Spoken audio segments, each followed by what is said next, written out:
বুবলি, অপবিশ্বাস, শাকিব খান এই তিনজনকে নিয়ে টলিউড ইন্ডাস্ট্রি রীতিমতো আলোচনায় থাকে। কিন্তু আপনি একটা জিনিস খেয়াল করলে দেখতে পারবেন, মেগাস্টার শাকিব খানের নাম বিক্রি করে সব সময় কিন্তু অপবিশ্বাস এবং শবনম বুবলি আলোচনায় থাকেন।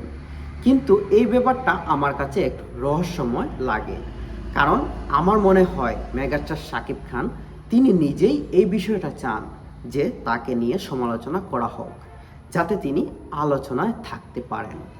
যেখানে দেখেন মানুষ প্রচারণা করে আলোচনায় থাকেন বা বিভিন্ন কথা বলে আলোচনায় থাকেন, কিন্তু শাকিব খানের সাবেক দুই স্ত্রী অপু বিশ্বাস, শবনম বুবলি দুজন মানুষই শাকিব খানকে নিয়ে সব সময় মন্তব্য করে থাকেন।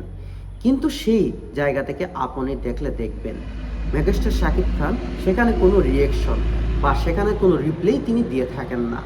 আমার মনে হয় মেগাস্টার শাকিব খান তিনি ইচ্ছা করেই এসব করাচ্ছেন, কারণ তিনি নিজেই ইচ্ছা করে চাচ্ছেন যে তাকে নিয়ে সমালোচনা করা হোক,